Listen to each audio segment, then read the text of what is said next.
updates on sports. My name is Nathan Simmons, and with me as always is Nathan Kwan. We have a lot to discuss this week, specifically the MLB Trade Deadline. The Houston Astros, while they didn't necessarily make one of the bigger moves, there's quite a lot to still talk about with them. Kwan, what do you think of the Astros moves and non-moves?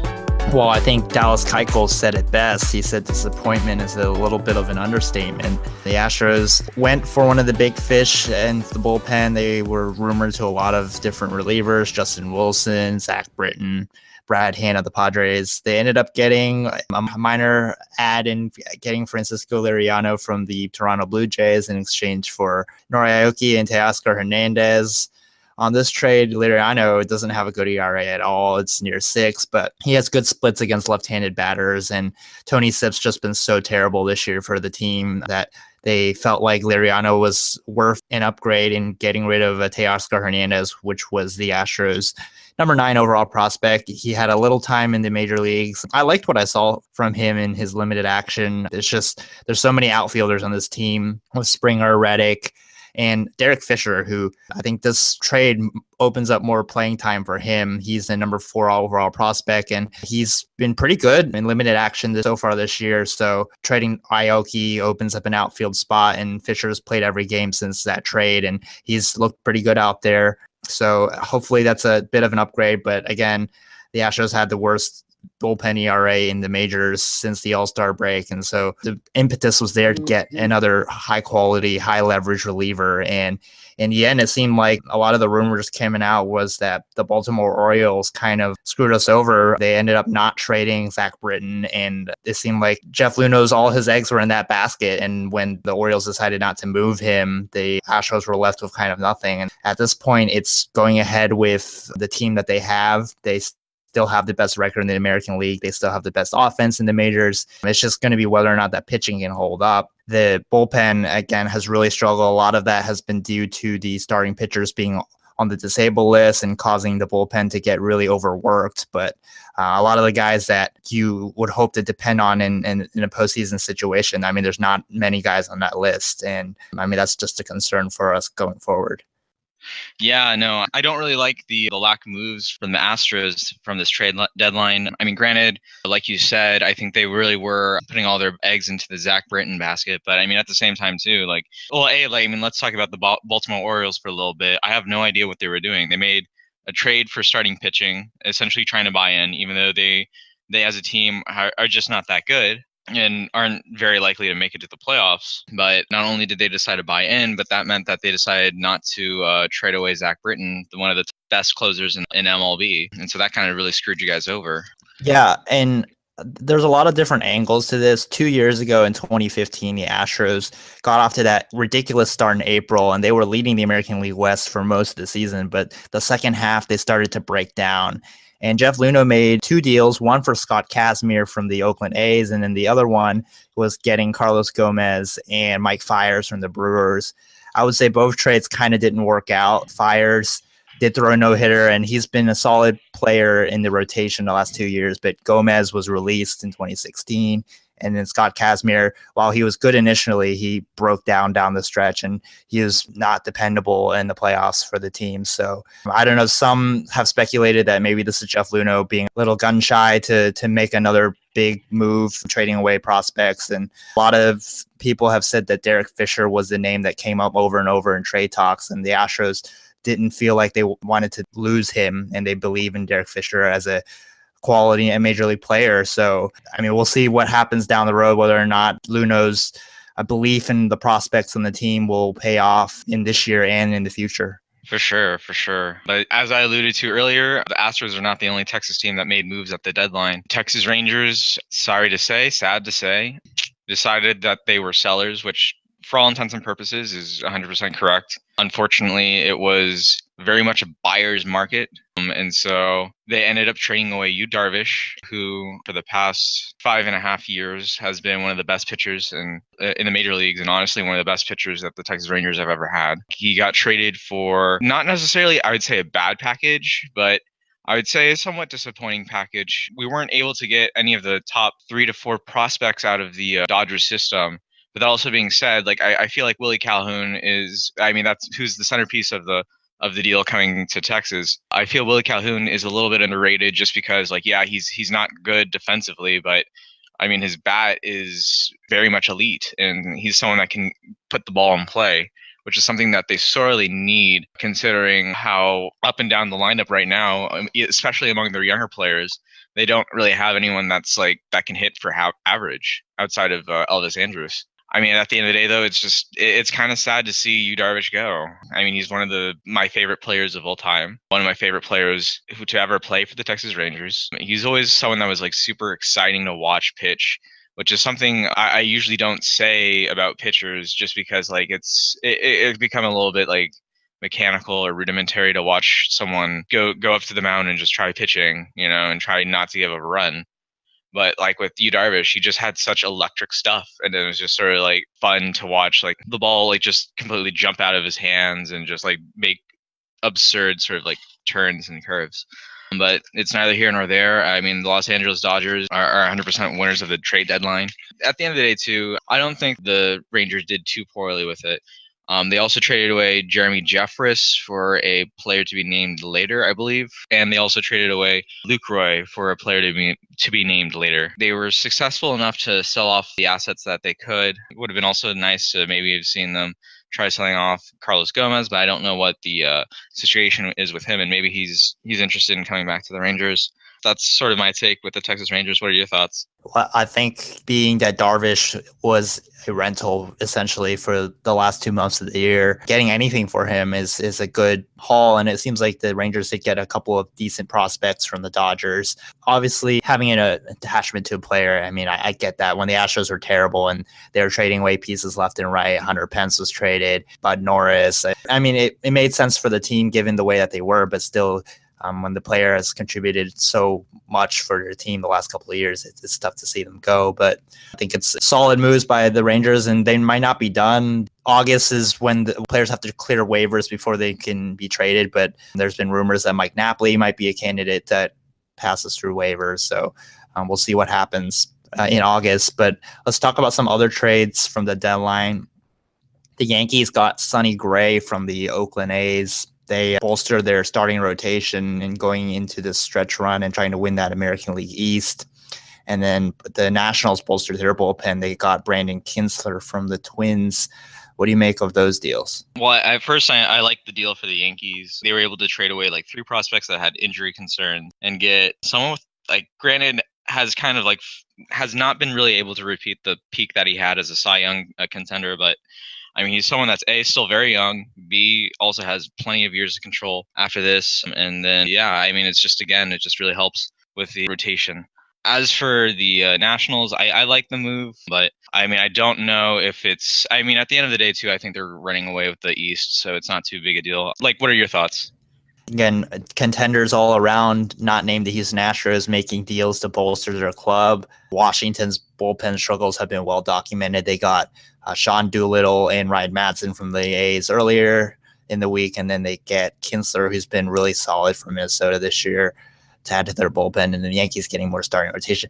The pitching market actually wasn't that bad in the end, so it's very interesting that the Astros didn't get in on that. It seemed like there was a lot of players that, like Sonny Gray or even a Justin Wilson for the Tigers, that got moved for some prospects that were highly ranked, but not the top tier prospects. And so that was a concern going to the deadline, whether the Astros wanted to part with their top prospect by far, Kyle Tucker, who many think is going to be a superstar once he gets to the majors in a couple of years. But yeah, again, interesting that the Astros didn't end up moving any of their top guys other than Teoscar Hernandez. Now let's move on to just talking about the Rangers team as it is right now. So because they sold, they're now pretty much committed to the whole tank. So this past week they only won 1 game against the Mariners out of 3-game series, and then they are basically knotted up even with Minnesota. So the starting pitching has just been very mixed. I mean, obviously last night Martin Perez was not very good at all. Cashner, on the other hand, has actually been pretty decent. Hamels has been who he is, nothing too bad, but Tyson Ross being on the DL has led to some spot starts from Austin Beavens-Dirks and Nick Martinez, and neither of them have been very good. So especially since this team is still very much committed to trying to lose as much as possible and then like try to get a higher draft pick next year. It's not the end of the world for them. Now, that being said, what's really been nice about this team this past week has been the offense. Odor has been really hitting the cover off the ball. He's gone for 9 for his last 29, and with 4 home runs, he now has 24 home runs on the season, which is nice to see. Even though he's someone that has an OPS of less than .700, he's still like able to contribute with his home run hitting, and especially coming from a second baseman, that's a great thing to see. Gallo has really been wreaking havoc as well this past week. He himself also had 4 home runs and was a big reason why they ended up winning at least one game in Minnesota with a 3-run home run shot to straight center field. And that's the big takeaway from Joey Gallo right now, is that he's really beginning to show off his power by just like smacking it right down to center field. And also over the last 14 games, he's had 8 home runs. It looks like it's a continued trend. And Elvis Andrus has been just a phenomenal batter since July 20th. He's gone batting average of .371, on base percentage of .391, and slugging .71 with 23 hits, 4 home runs, and 9 RBI. He has a legit shot to get a 2020 season, which, I mean, honestly, like, if you followed Elvis Andrus' career, as much as we knew that he would be someone that would get like that could steal as many as 40 bases in a season, like there were times that he would go an entire season and only hit like 1 home run. And so the fact that he's been able to sort of find this power as his career has progressed has been like a real point of optimism with this team. Gomez is on an 8-game hitting streak as well, just to also reiterate that. So next week they finish up the series with Minnesota, and then they have 2 games against the New York Mets, and then they have another series against the Houston Astros. And so the Astros got their 70th win last night. They're the first team in the American League to 70 wins. They have been struggling a little bit. Before last night, they lost 6 of their last 8. Problem has been with the pitching. Mike Fiers has had back-to-back rough starts. He gave up a lot of home runs on Tuesday night. Dallas Keuchel still working his way back. He looked okay on Monday night, but didn't have his best stuff. The bullpen's just been horrendous. As I mentioned before, they have the worst ERA in the majors since the All-Star break. Tony Sipp has been terrible. Francis Martez has not been good when he's come out of the pen. James Hoyt got sent down to AAA. He came back, but I mean, he hasn't been good either. Francisco Liriano, who they got in the trade, didn't look good in his first outing either. So the bullpen is just absolutely a mess right now. Good news, though, in the pitching staff. Colin McHugh has had back-to-back great starts. Both times out, he's gone 6 innings, given up 1 run, and the bullpen's blown it late. So he should have 2 wins already on the year. Brad Peacock also, he's been in the rotation, in the bullpen, back to the rotation, back to the bullpen. He's back to the rotation again, and he picked up his 10th win last night. So Brad Peacock, 10-game winner. He's been so great for them. When Lance McCullers comes off the disabled list, it's going to be interesting to see who goes back to the bullpen, whether it's Peacock or Fiers, because I think Peacock has definitely earned his spot in the rotation. It's just how AJ Hinch wants to do it. If he thinks that Peacock's going to be more valuable in the bullpen, he might go that direction.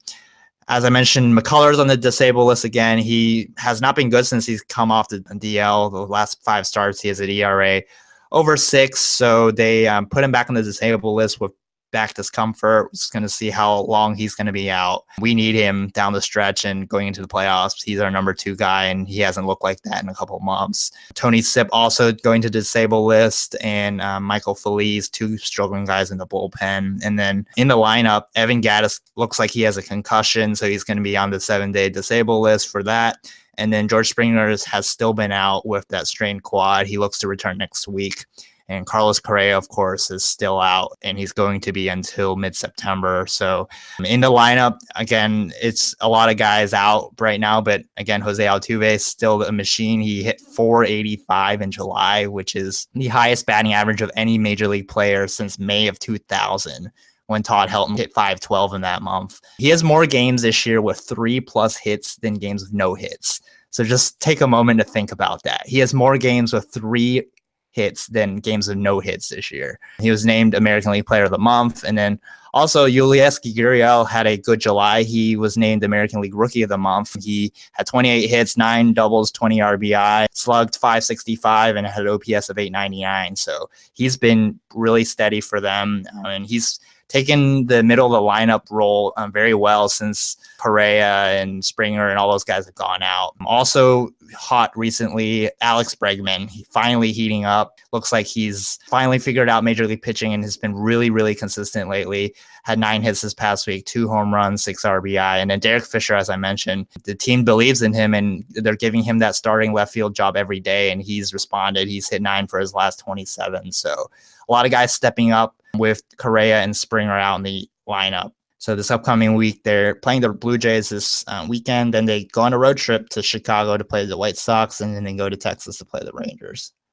But let's move on to the NFL, and let's talk about the Dallas Cowboys. Nathan. The Cowboys had the first preseason game of the season. It was the Hall of Fame game, and it was against the Cardinals.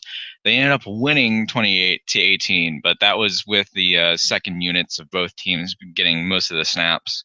Big takeaways from those games. Kellen Moore is Kellen Moore. We don't really expect much out of him. He had a touchdown and an interception. Nothing too great. Darren McFadden had a terrible game. He had actually negative yards. I mean, granted, he only had 3 rushes total, but I mean, even still, like, you'd like to see him at least like not get negative yardage. But the big takeaway also, I'd say, at least on offense, is Rico Gathers has actually really turned things around. He had 59 yards and touchdown, and so he's actually coming along real well, and so that's nice to see. That's kind of my takeaways from the game. I mean, it's just sort of like, in a way, it's nice to see football back, but in another way, it's just like, I'm having trouble feeling this season. You know, it's enjoyable. It's enjoyable. Let's just put it that way. Yeah. I mean, what did you think? Well, I mean, 4 preseason games is already too much. When you add the 5th one with the Hall of Fame game, it's just way too much preseason football. I caught a little bit of it just to get back into it in the first quarter. Saw Kellen Moore throw the ball around. Saw Blaine Gabbert shred the second team Cowboys defense. But yeah, I mean, it's nothing like the regular season and the real thing. It's just a lot of the guys that are going to be depth guys, special teams guys, struggling to make the roster. They're going to play a lot in these early preseason games. And the key is just nobody gets hurt, which I can't say that for the Texans this past week, as they lost Will Fuller, their number 2 receiver. He had 600 receiving yards last year. It was their first round pick from a year ago, and was supposed to be the number 2 to DeAndre Hopkins, but he broke his collarbone in practice this week, so he's going to be out 2 to 3 months. I think this is a pretty big loss. The offense had all those problems last year. Outside of Lamar Miller, the quarterback play was terrible. Offensive line wasn't good. And then outside of DeAndre Hopkins, the receiving core wasn't good either. So this is a big loss. There's not a lot of depth behind him.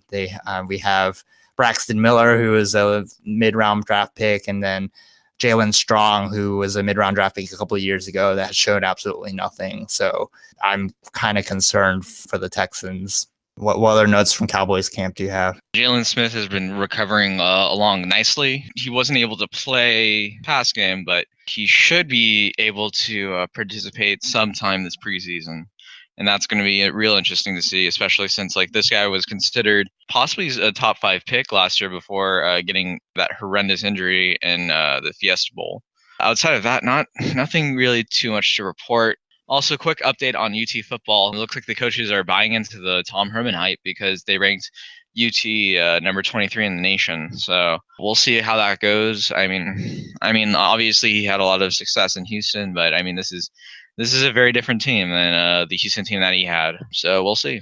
Yeah, the only Texas school ranked, which is kind of surprising. I mean, you think of TCU or Texas Tech or Texas A&M, a number of different teams, and Texas coming off back-to-back 5 and 7s gets ranked. Not that the coaches poll really means anything, but that was interesting to see. Definitely. All right, so let's move on to shout-outs. Nathan? Yeah. Shout out to the MLS All-Stars. They had their exhibition game against Real Madrid, and they were able to take them all the way to a shootout, but they ended up losing. But hey, Real Madrid is the back-to-back Champions League. The fact they were able to hold their own kind of shows the progress of MLS as in order to generate talent.